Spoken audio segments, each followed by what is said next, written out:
Hello, friends. Welcome to a very special story. Today, I'm going to tell you about Jake and his incredible adventure on the river. This is a story about friendship, freedom, and courage. A story that will make you laugh, make you think, and maybe even make you cry a little. This story was created especially for English learners like you. I will speak slowly and clearly. Every word is simple and easy to understand. You can listen and enjoy the adventure. Or you can practice shadowing, repeating the words with me. Remember, you can pause anytime. You can repeat any part as many times as you want. This is your practice, your journey with Jake. So get comfortable and let's begin. Are you ready?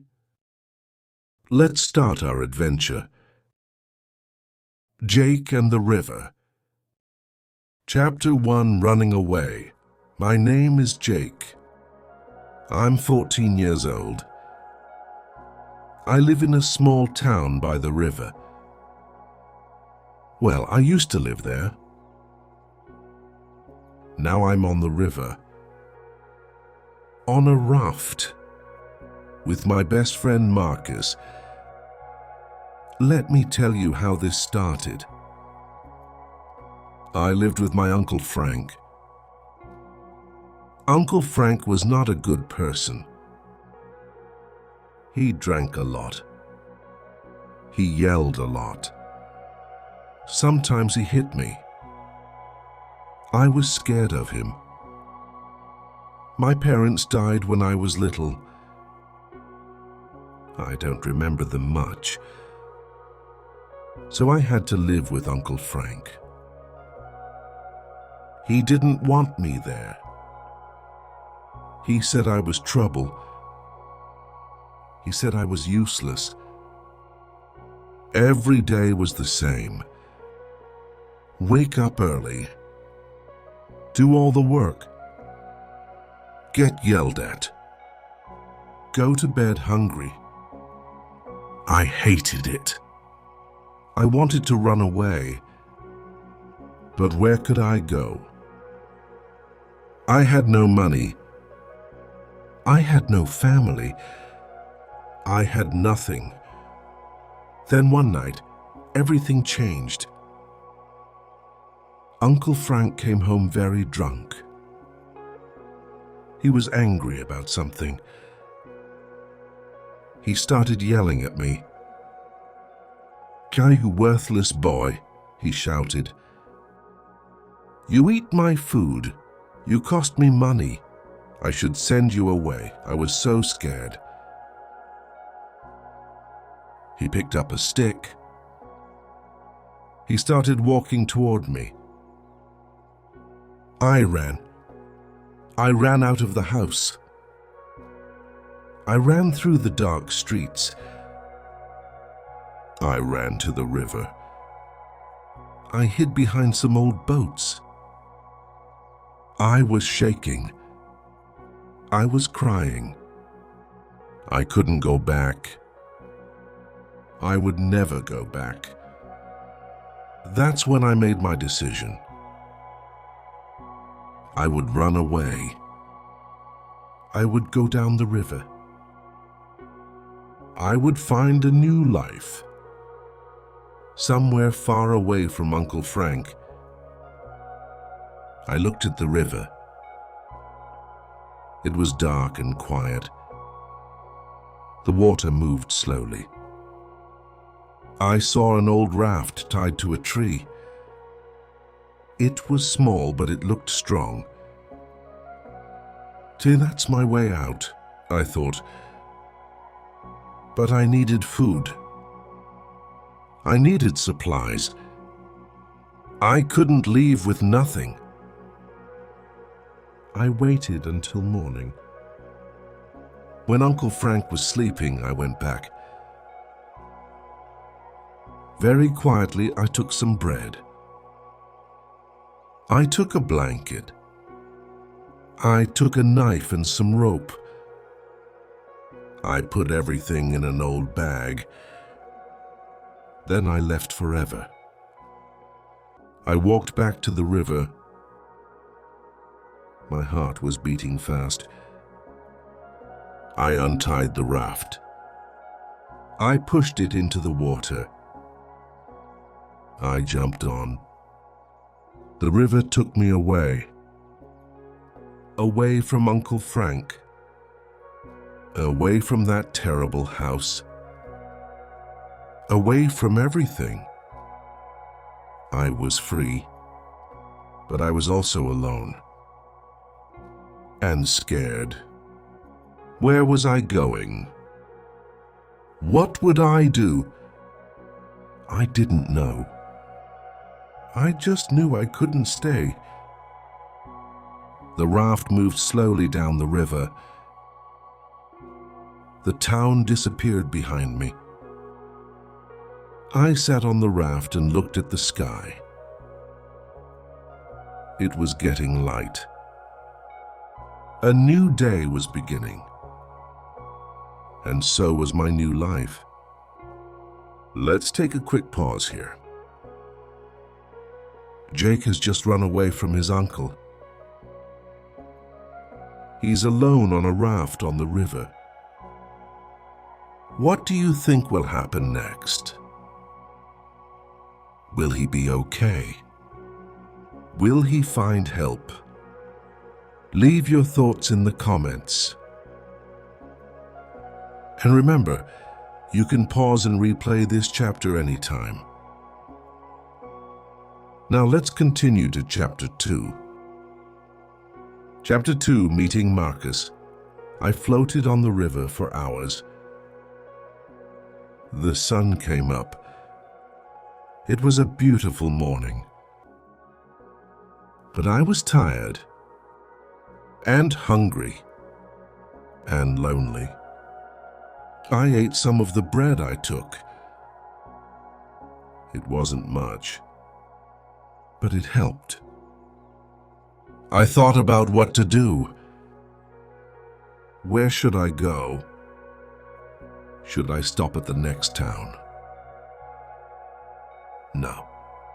People might send me back to Uncle Frank. I had to keep going. As the sun got higher, I felt hot. I found a shady spot under some trees by the riverbank. I tied the raft to a branch. I decided to rest. Maybe I could sleep for a while. I closed my eyes, but then I heard something. A sound, like someone moving in the bushes. So I sat up quickly. "Who's there?" I called out. Silence. Then I heard it again, rustling in the leaves. My heart started beating fast. Was it an animal? Was it Uncle Frank? Had he followed me? "I know someone's there," I said. "Come out." Slowly, someone stepped out from behind a tree. It was a man. A black man. He looked scared. "Please don't hurt me," he said quietly. "I'm not going to hurt you," I said. "Then who are you?" "My name is Marcus," he said. He came closer. He looked tired. His clothes were torn. He had cuts on his face. What are you doing here?" I asked. Marcus looked around nervously. I'm hiding, he said. Hiding from what? He took a deep breath. I ran away, he said. From Mr. Thompson's farm, I understood immediately. Marcus was enslaved. He had escaped. In my town, there were farms where people enslaved others. It was wrong. Everyone knew it was wrong. But many people did nothing about it. Some people even helped catch people who ran away. Are they looking for you? I asked. Marcus nodded. Mr. Thompson has dogs, he said. They're tracking me. I heard them last night. That's why I'm hiding here. I looked at Marcus. He was scared. Just like me. We were both running away. Both looking for freedom. I'm Jake, I said. I'm running away too, from my uncle. He was mean to me. Marcus looked at my raft. So where are you going? He asked. I don't know, I said honestly. I just away. Down the river. Marcus was quiet for a moment. Then he said, Can I come with you? I thought about it. If people found me helping Marcus, I could get in trouble. Big trouble. But Marcus needed help. And I was alone.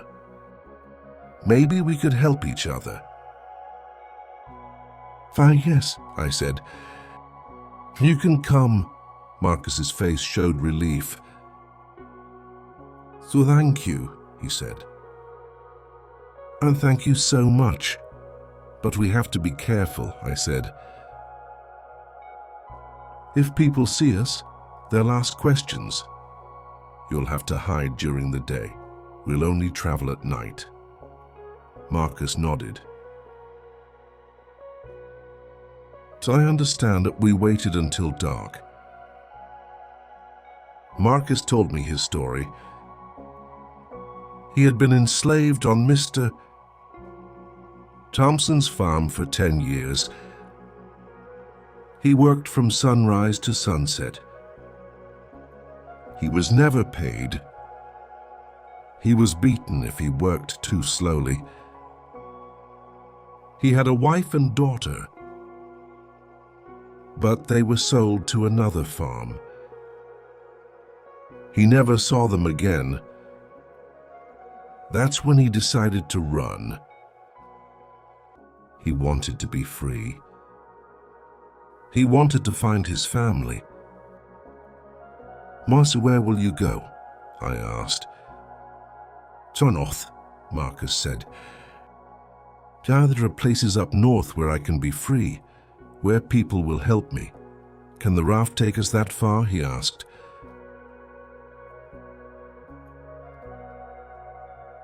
I looked at our small raft. I don't know, I said. Yeah, but we can try. When night came, we pushed the raft back into the water. Marcus got on carefully. We started floating down the river. The moon was bright. We could see the water and the trees. Everything was quiet except for the sound of the river. Thank you for helping me, Marcus said. We're helping each other, I said. And it was true. I wasn't alone anymore. I had a friend. We floated through the night. Neither of us knew what would happen, but we were free. And we were together. That was enough for now. Let's pause here for a moment. Jake has met Marcus, who is running away from slavery. They've decided to travel together on the river. Do you think this was a good decision? What challenges do you think they'll face? Share your thoughts in the comments below. Remember to practice shadowing. Repeat the dialogue parts. Let's continue to Chapter 3. Chapter 3. Life on the River. The next few days were strange but good. We traveled at night.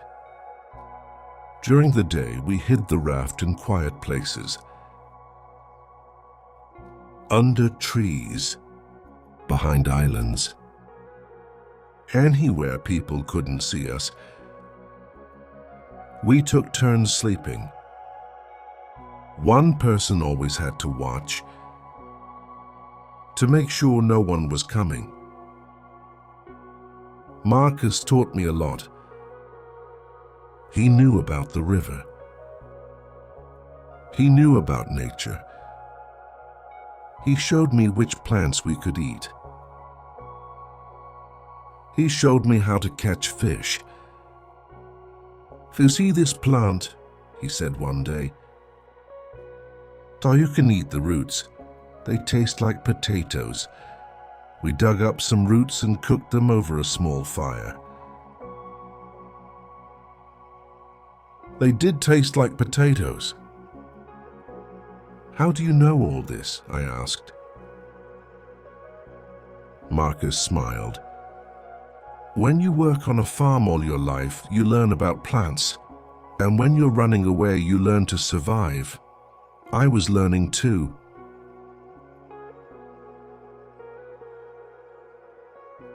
I learned how to tie better knots for the raft.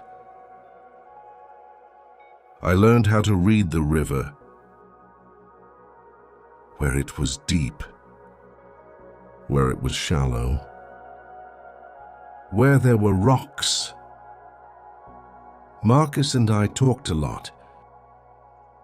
He told me about his life before, about his wife, Sarah, about his daughter, Emma. Emma was only 5 when they took her, Marcus said sadly. She had a beautiful smile. I think about her every day. "Do you think you'll find them?" I asked. "I don't know," Marcus said. But I have to try. Even if it takes my whole life." I told Marcus about my parents, about Uncle Frank, about why I ran away. "You're brave, Jake," Marcus said. "Not many kids would do what you did." "I'm not brave," I said. "I'm just scared." "Being scared and doing it anyway," Marcus said. "Oh, that's what brave means." One night, something scary happened. We were floating past a town. We could see lights on the shore. We heard voices. "Stay quiet," Marcus whispered. We lay flat on the raft. We didn't move. The voices got closer. "Yeah, I'm telling you, I saw someone on the river," a man said. "Could be that runaway slave Thompson's looking for," another man said. "Could be worth money if we catch him." My heart stopped. They were talking about Marcus. We stayed completely still. The raft kept moving slowly. The voices faded. We were safe. but it was close. Too close. We have to be more careful, I said. Marcus nodded. I'm sorry, he said. I'm putting you in danger. No, I said firmly. We're in this together, remember? Marcus smiled a little. Together, he agreed. We floated on through the night. After a few more days, we developed a routine. We knew what to do. We knew how to stay safe. We caught fish every day. We found berries and roots. We had enough to eat. The river became our home. The raft became our house. We didn't have much, but we had each other. And we had freedom. Even though we had to hide, even though we were running, we were free. One morning, Marcus said something important. Jake, and you know you don't have to keep going with me. You could stop at any town. You could start a new life. You don't have to run anymore. I thought about it.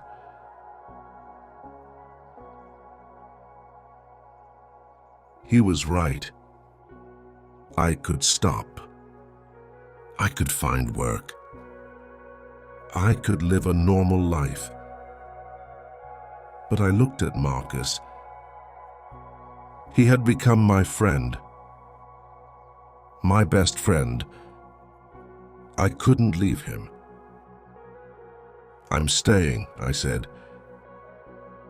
We're going north together, both of us. Marcus's eyes filled with tears. Thank you, Jake, he said. Son, you're a good friend, the best friend I ever had. That night, as we floated under the stars, I felt something new. Happiness. Real happiness. Yes, we were running away. Yes, we were in danger. But I had never felt more alive. I had never felt more free. The river carried us forward, toward the north, toward freedom, toward a future we couldn't see yet. But whatever came next, we would face it together. Another pause for you. Jake and Marcus are becoming true friends.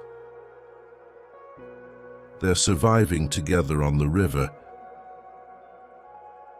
But there are people looking for Marcus. Do you think they'll make it to the north safely?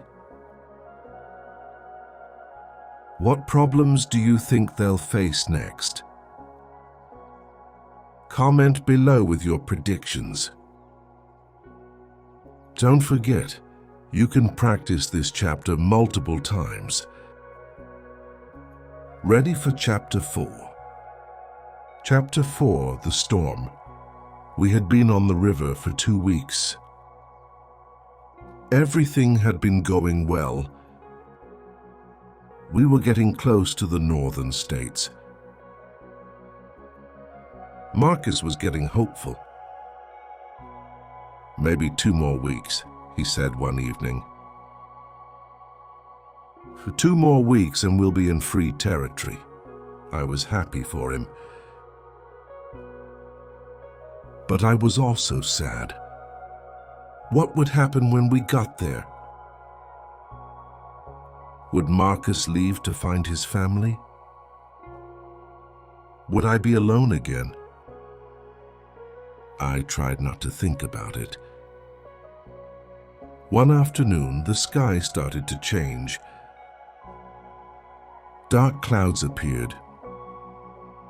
The air felt heavy. The wind picked up. "A storm is coming," Marcus said. He looked worried. "A big one." We started looking for a place to hide. But we were in the middle of the river, too far from either shore. The wind got stronger. The water started getting rough. Waves hit our raft. "Hold on tight," Marcus shouted. The rain started. Not gentle rain. Hard as heavy rain. It felt like the sky was pouring water on us. I couldn't see anything. The wind was so strong. The raft was rocking violently. Water was splashing over the sides. "How we need to get to shore," I yelled. But we couldn't control the raft. The river was too strong. The storm was too powerful. We just held on. Lightning flashed across the sky. Thunder crashed so loud it hurt my ears. The raft spun in circles. We were completely helpless. "Jake!" Marcus shouted. "Don't let go." I held onto the rope with all my strength. My hands hurt. My arms hurt. But I didn't let go. The storm went on for hours. It felt like forever. Then, suddenly, there was a huge crash. The raft hit something. A rock. Or a tree. I don't know. The raft broke apart. I fell into the water. The river was cold and dark. The current pulled me down. I couldn't breathe. I couldn't see. I kicked my legs. I fought to reach the surface. My lungs were burning. I needed air. Finally, my head broke through the water. I gasped for breath. "Marcus!" I screamed. "Hi, Marcus!" But I couldn't see him.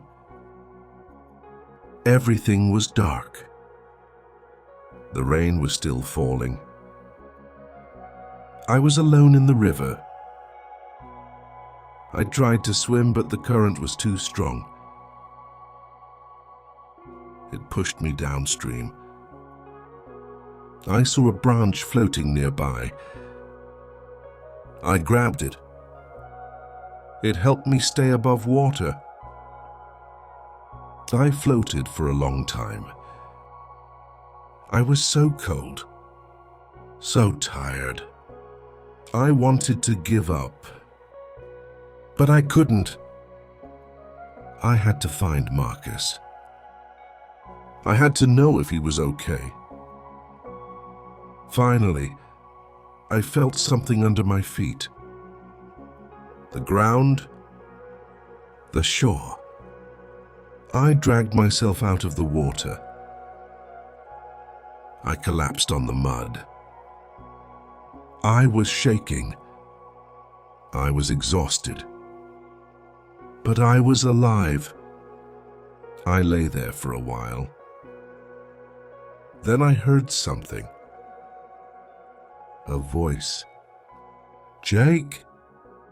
Jake! It was Marcus!" "Marcus!" I called back. "I'm here!" Marcus came running through the rain. When he saw me, he knelt down. "Thank God," he said. "I thought I lost you. I thought you drowned." "I'm okay," I said. "Are you okay?" Marcus nodded. I grabbed onto a piece of the raft. It carried me to shore. We sat there in the rain. Both of us were exhausted. Both of us were soaked. But we were alive. And we were together. "But the raft is gone," I said sadly. "Our home. Our only way to travel. Gone." "We'll find another way," Marcus said. "We've come this far. We'll keep going." When the storm finally stopped, we looked around. We were on a beach. There were trees behind us. A forest. "We should find shelter," Marcus said. "And dry wood for a fire." We walked into the forest. Everything was wet. But we found a cave. It was small but dry. We gathered some wood that wasn't too wet. Marcus made a fire using stones and dry leaves he found deep in the cave. The fire felt wonderful. We sat next to it, warming up. "We lost everything," I said. "All our supplies, our food, the raft. We still have each other," Marcus said. "That's the most important thing." He was right. We had survived. That night, we slept in the cave. The next morning, that diptycho, the sun came out. Everything looked clean and fresh after the rain. We walked back to the river. We looked for anything from our raft. We found a few things. The rope, the knife, a wet blanket. Not much, but something. "And what do we do now?" I asked. Marcus looked at the river. Then he looked north. "So we walked," he said. "We follow the river north. On land, it would be harder. Slower. More dangerous. But we had no choice." "Together?" I asked. "Together," Marcus confirmed. We started walking north, along the riverbank, toward freedom. The storm had destroyed our raft, but it hadn't destroyed our hope. We would keep going, no matter what. Wow, what a chapter. Jake and Marcus survived a terrible storm. They lost their raft, but they still have each other. Now they have to walk to the north. Do you think walking will be more dangerous than the raft? What new challenges will they face on land? Let me know in the comments. Take a break if you need to. Then let's continue to Chapter 5. Chapter 5. The Kind Woman We Walked for 3 Days. Following the river north. It was hard. Much harder than floating on the raft. We had to climb hills. We had to cross streams. We had to hide when we saw people. We were tired all the time. And hungry. Very hungry. We found some berries. We caught one small fish. But it wasn't enough. On the third day, I was so weak I could barely walk. "I need to rest," I said. Marcus looked at me with concern. "We both need real food," he said. "And rest, but it's too dangerous to go near towns." That evening, we saw a farmhouse. It was small and far from other houses. Smoke was coming from the chimney. "Maybe we could ask for help," I said. Marcus shook his head. "Too dangerous. What if they turn me in? What if they call the slave catchers? We don't know," I said. "But we'll die if we don't eat soon." Marcus knew I was right. "Okay," he said. "But I'll hide in the woods. You go ask. If anything goes wrong, run." I walked up to the farmhouse. My legs were shaking. I knocked on the door. A woman opened it. She was old with gray hair and kind eyes. "Yes," she said. "Why, I'm sorry to bother you," I said. "But I'm very hungry. Could you spare some food?" The woman looked at me carefully. She saw my torn clothes. She saw how thin I was. "Where are your parents?" she asked. I don't have any," I said. "They died. I'm traveling alone." The woman's face softened. "Come in," she said. "I'll fix you something to eat." I went inside. The house was warm and smelled like bread. "Sit down," the woman said. She put a bowl of soup in front of me. And bread. Real bread. I ate so fast I almost choked. "Slow down," the woman said gently. "There's plenty. Her name was Mrs. Helen. She lived alone. Her husband had died. Her children had grown up and moved away." "Ty, why are you traveling alone?" she asked. I didn't know what to say. Should I tell her the truth? "I'm running away from my uncle," I said finally. "He was mean to me, Mrs." Helen nodded slowly. "I see." She didn't ask more questions. She just gave me more food.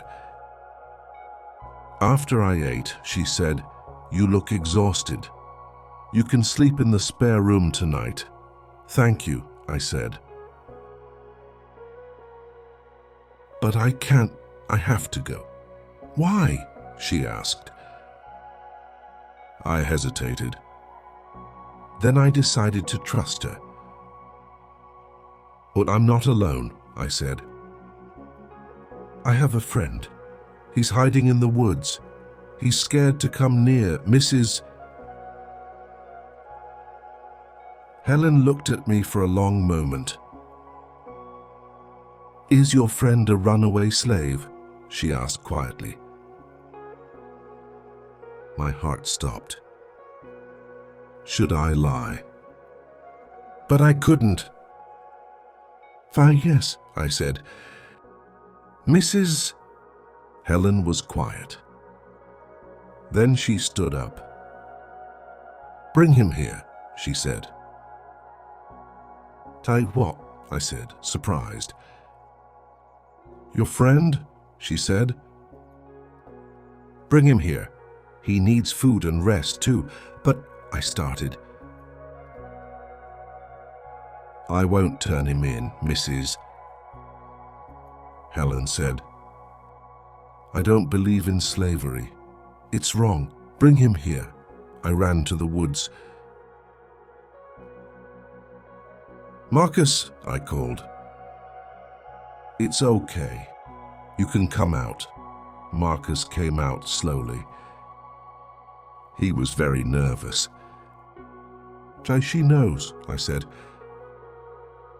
She wants to help. Marcus followed me to the house. Mrs. Helen was waiting at the door. And come in, she said to Marcus. You're safe here. Marcus was shocked. But he came inside. Mrs. Helen gave him food too. Marcus ate slowly, watching her. So thank you, he said. You don't have to thank me, Mrs. Helen said. I'm just doing what's right. That night we slept in real beds, with clean sheets and full stomachs. It felt like heaven. The next morning, Mrs. Helen made us breakfast. You two need to be very careful, she said. There are slave catchers everywhere, and not everyone is kind like you, Marcus said. That's true, Mrs. Helen said. She went to a cupboard and pulled out a map. This map shows the way north, she said. There are safe houses marked, houses where people will help you. They're part of something called the Underground Railroad. I had heard of this.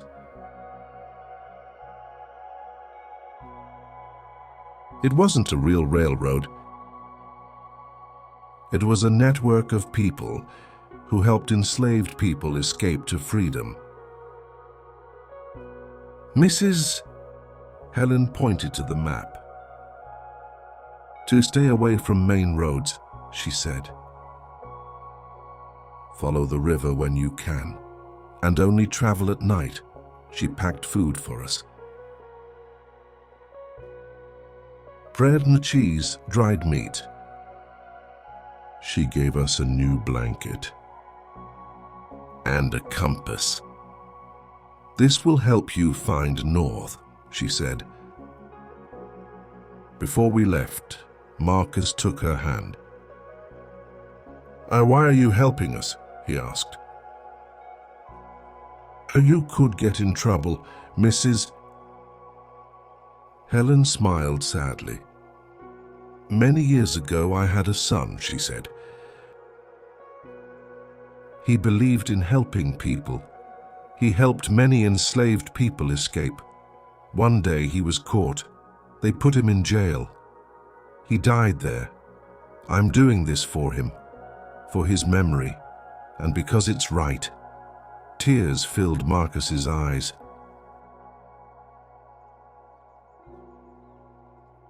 So thank you, he said. Joe, your son was a hero. We left that afternoon, with full stomachs, with supplies, and with hope. Mrs. Helen had renewed our faith. There were good people in the world, people who would help, people who cared. We followed her map, heading north, toward freedom. We would never forget Mrs. Helen. She had saved our lives. Take a breath. What an emotional chapter. Mrs. Helen showed Jake and Marcus incredible kindness. She gave them food, rest, and a map to freedom. Have you ever met someone who helped you when you really needed it? How did it make you feel? Share your thoughts in the comments. Let's continue to Chapter 6. Chapter 6, Close Call with Mrs.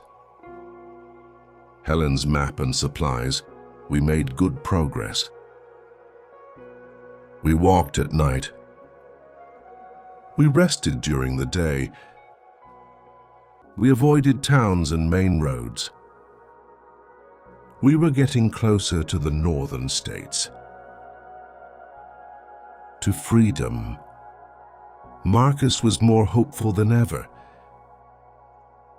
Maybe one more week, he said. So one more week and I'll be free. We'll both be free, I smiled.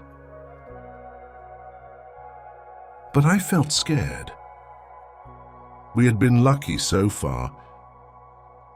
What if our luck ran out? On the 5th night after leaving Mrs. Helen's house, something bad happened. We were walking through a forest. It was very dark. We could barely see the path. Suddenly we heard voices and dogs barking. "Get down," Marcus whispered. We dropped to the ground. We hid behind some bushes. Through the trees we saw lights. Torches. Men were coming. "Spread out!" a man shouted. The dogs picked up a scent. That runaway can't be far. They were slave catchers. Looking for Marcus. The dogs were getting closer. Their barking was loud. "We have to run," I whispered. "I know," Marcus said. "The dogs will catch us if we run. We have to hide. But where?" There was nowhere to hide. "The tree," Marcus said. He pointed to a big tree nearby. "Can you climb?" "Yes," I said.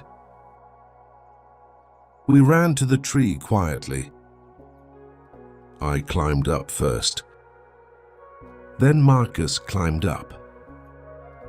We went as high as we could. We sat very still on the branches. The men came closer. The dogs came right to our tree. They barked and barked. "They found something," a man shouted. My heart was racing. This was it. We were going to get caught. One man came to the tree with his torch.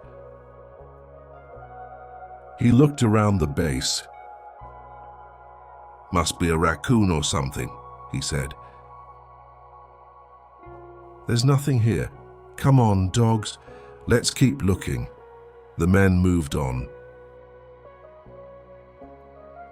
The dogs followed. We waited in the tree for hours. Not moving. Barely breathing. Finally, the voices faded away. The forest was quiet again. We climbed down slowly. "Oh, that was too close," I said. My hands were shaking. "We can't keep walking," Marcus said. "It's not safe anymore. They're looking everywhere. What do we do?" I asked. Marcus pulled out Mrs. Helen's map. He looked at it in the moonlight. "There's a safe house marked here," he said. "About 5 miles east. We should go there, hide for a few days. Until the slave catchers move on, we change direction. Heading east instead of north. It took us all night to reach the safe house. It was a small cabin in the woods, far from any roads. Marcus knocked on the door in a special pattern. 3 knocks, pause, 2 knocks. Mrs. Helen had told us this was the signal. The door opened slowly. An old man with a white beard looked out. "Friends of freedom?" he asked quietly. "Yes," Marcus said. The man opened the door wider. "I come in quickly." Inside it there were 3 other people. 2 men and a woman. All of them were running away from slavery. "Welcome," the old man said. "My name is Thomas. You're safe here." Thomas gave us food and water. He showed us where to sleep. "You'll stay here for 3 days," he said. "Until it's safe to move again. There are slave catchers everywhere right now. They're looking for someone." He looked at Marcus. Marcus nodded. "They're looking for me." Those 3 days felt like forever. We couldn't go outside. We had to stay quiet. We just waited. But at least we were safe. And we weren't alone. The other runaways told their stories. One man named Samuel had walked for 2 months. All the way from the deep south. "I worked on a cotton plantation," he said. "From sunrise to sunset. They beat me if I was too slow. I couldn't take it anymore." The woman's name was Grace. She had been separated from her children. "They sold my babies," she said, crying. "They sold them to different farms. I don't even know where they are. I want to be free so I can look for them." Listening to their stories made me understand. Marcus wasn't just running away. He was fighting for his life, for his freedom, for his family, and it wasn't just Marcus. There were thousands of people like him. People who just wanted to be free. People who just wanted to be with their families. On the 3rd night, Thomas came to us. "It's time," he said. "The slave catchers have moved south. It's safe to travel again." He gave us new supplies and new directions. "There's another safe house 3 days north," he said. "After that, you'll be in free territory." Almost there. We thanked Thomas. We said goodbye to Samuel and Grace. "So maybe we'll meet again someday," Grace said.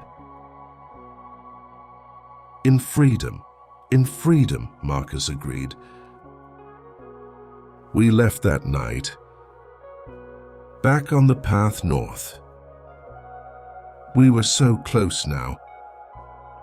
Just a few more days. But those few days felt like the longest, because we knew this was the most dangerous part. We were almost free. but almost wasn't enough. We had to make it all the way. That was intense. Jake and Marcus almost got caught by slave catchers.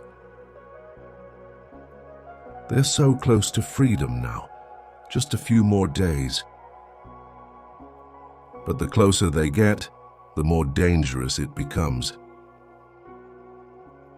Do you think they'll make it? What do you think will happen at the border? Comment your predictions below. Ready for Chapter 7? This is where everything comes together. Chapter 7, Freedom. 3 more days of walking. 3 more nights of fear. But finally we made it to the last safe house. It was bigger than the others. A real house, not a cabin.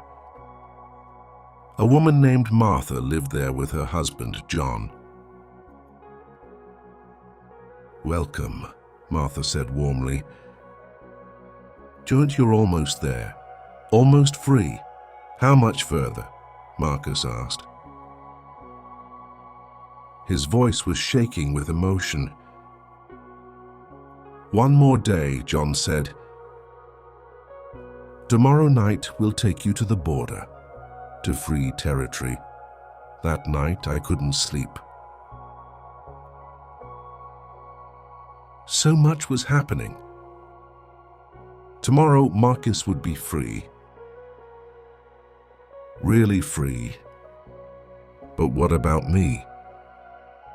What would I do? Where would I go? I realized I didn't know. I had been so focused on helping Marcus, on surviving, on getting north. I hadn't thought about what came next. In the morning, Martha called us for breakfast. "Jacob," she said, "can I talk to you?" We went to another room. "What will you do when Marcus is free?" she asked. I shrugged.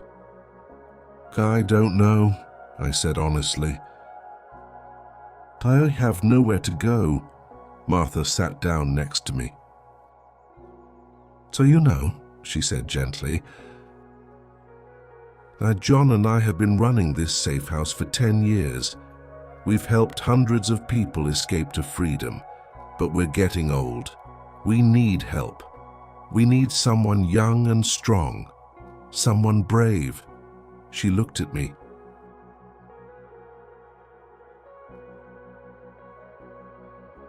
"Someone like you." "Me?" I said, surprised. "Yes," Martha said. "You could stay here with us. Help us run the safe house. Help other people escape to freedom. You'd have a home, a purpose, a family." My eyes filled with tears. A home, a family. I had never thought I would have those things again. "I would like that," I said. "Very much." Martha smiled and hugged me.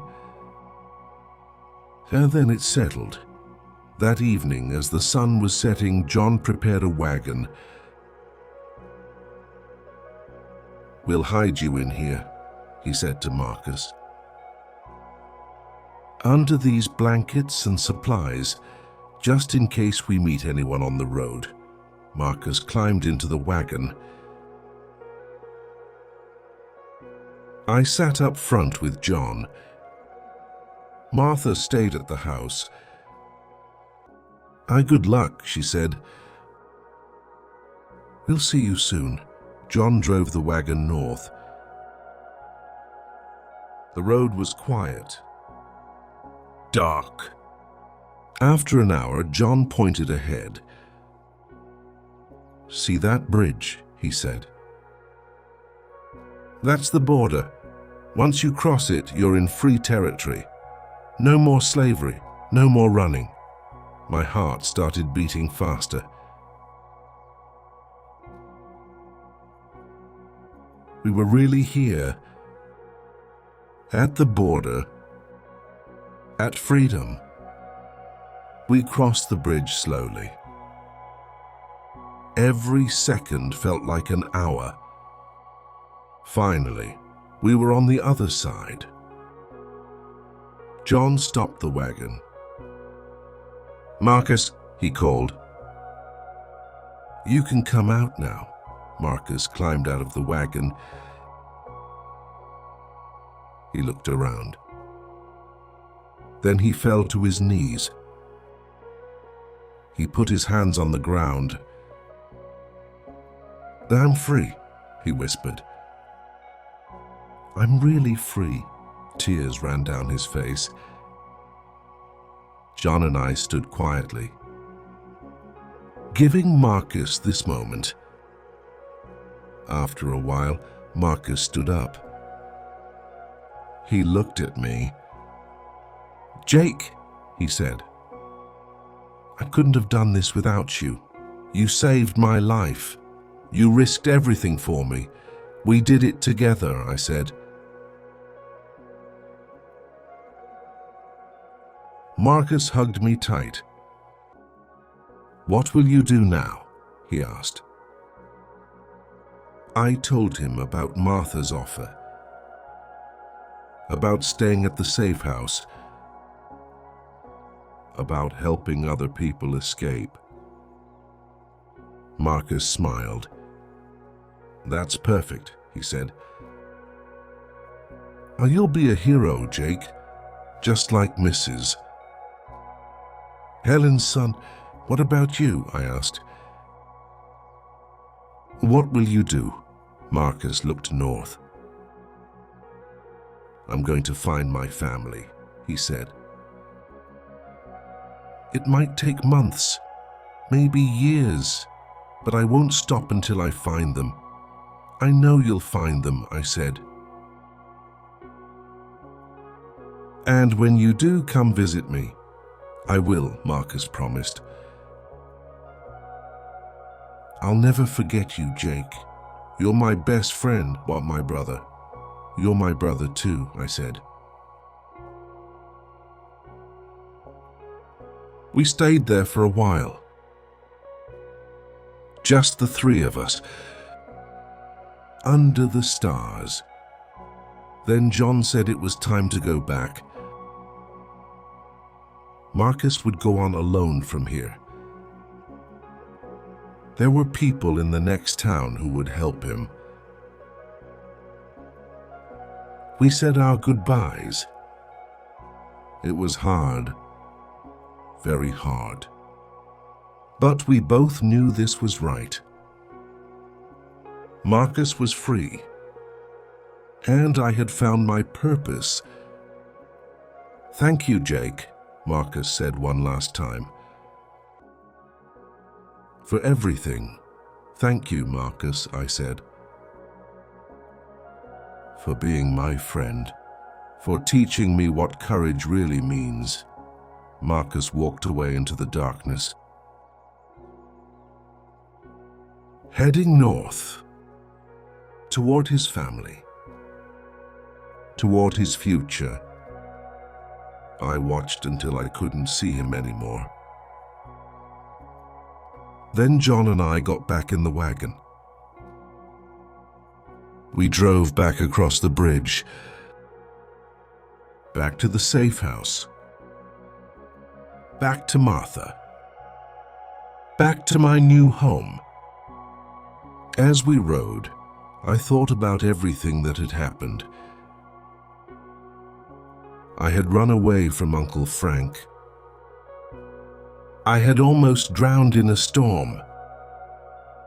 I had been hungry and scared and tired. But I had also made the best friend I ever had.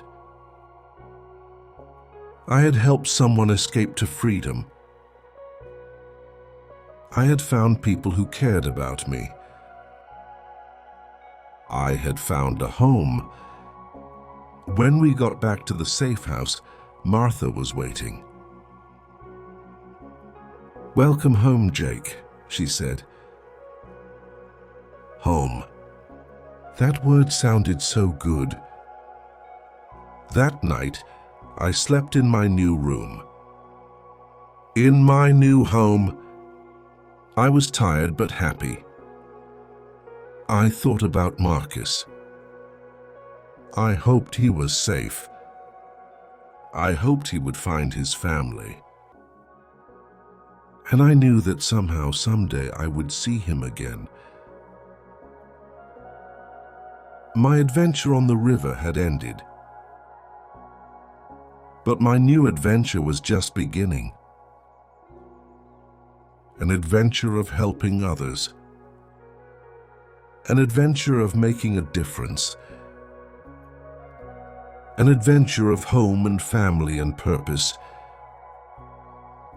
I fell asleep with a smile on my face. For the first time in my life, I felt like I belonged somewhere. And that feeling was worth everything. What an incredible ending! Marcus is free. Jake has found a new home and family. Both of them have found what they were looking for. How do you feel about the ending? Did you enjoy this journey? What was your favorite part of the story? Share your thoughts in the comments. And remember, this story teaches us that friendship, courage, and kindness can change everything. Now let's move to the epilogue to see what happens next. Epilogue. 5 years later. 5 years have passed since that night. I'm 19 years old now. I still live with Martha and John. We've helped hundreds of people escape to freedom. People like Marcus. People who just wanted to be free. Every time someone crosses that bridge to freedom, I remember my journey with Marcus. I remember the river, the storm, Mrs. Helen, the close calls, and I remember that feeling of helping someone find freedom. John is older now and can't do as much, so I do most of the work. I drive the wagon. I meet people at the river. I bring them to the safe house. I help them reach freedom. Martha says I'm good at it. She says I have a gift for making people feel safe. "Oh, you understand what they're going through," she says. "Yeah, because you've been through it too." She's right. I understand fear. I understand running. I understand hoping for something better. And I understand the power of one person helping another. One evening, there's a knock at the door. 3 knocks, pause, 2 knocks. The signal. I open the door. A man stands there. He's older than I remember. His hair has some gray in it, but I recognize him immediately. "Hey, Marcus," I say. "Hello, Jake," Marcus says with a huge smile. I can't believe it. "Marcus," I hug him tight. "I can't believe you're here," Marcus laughs. I told you I'd come back. We go inside. Martha and John are so happy to see him. We sit at the table. Marcus tells us his story. I found them, he says. His eyes shine with joy. I found Sarah and Emma. It took 3 years. I searched everywhere. Finally, I found them on a farm in Kentucky. I helped them escape. We're all free now. That's wonderful, I say. Now, where are they now? They're here, Marcus says. Outside, I wanted to talk to you first. He calls to the door. You can come in now. A woman and a young girl walk in. The woman is beautiful with kind eyes. The girl is about 12 years old. This is Sarah, Marcus says. And this is Emma. Sarah, Emma, this is Jake. The friend I told you about. The one who helped me escape. Sarah takes my hand. Thank you, she says with tears in her eyes. So I thank you for bringing my husband back to me. If it weren't for you, we might never have been reunited. Emma hugs me. Papa told me you were brave, she says. He said you were the best friend he ever had. I don't know what to say. I feel so happy for them. Where will you go now? I ask. We're going to Canada, Marcus says. And we'll be completely safe there. I've bought some land. We're going to build a house, start a farm, finally live as a real family. That night, we celebrate. Martha makes a big dinner. We eat and laugh and share stories. Marcus tells Sarah and Emma about our adventure on the river, about the storm, about Mrs. Helen, about all the close calls. Emma listens with wide eyes. I was so brave, Papa, she says. We were both brave, Marcus says, looking at me. The next morning, Marcus and his family prepare to leave. Before they go, Marcus takes me aside. Jake, he says, I have something for you. He hands me a small wooden carving. It's a raft, with 2 figures sitting on it. I made this, Marcus says. To remember our journey, to remember our friendship. I hold the carving carefully. It's beautiful. I'll treasure this forever, I say. You changed my life, Jake, Marcus says. When I was running through those woods, terrified and alone, I met you. A 14-year-old boy who had his own problems. But you helped me anyway. You risked everything for me, not because you had to, but because you chose to. That's the truest form of friendship. You changed my life too, I say.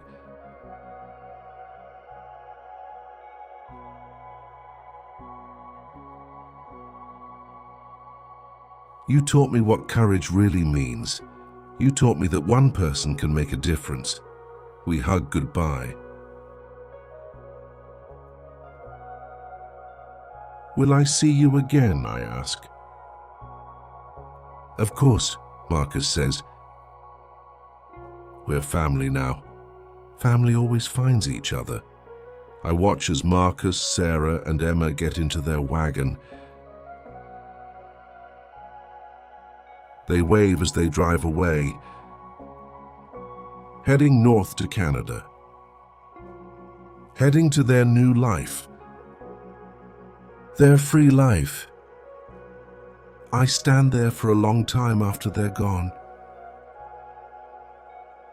thinking about everything.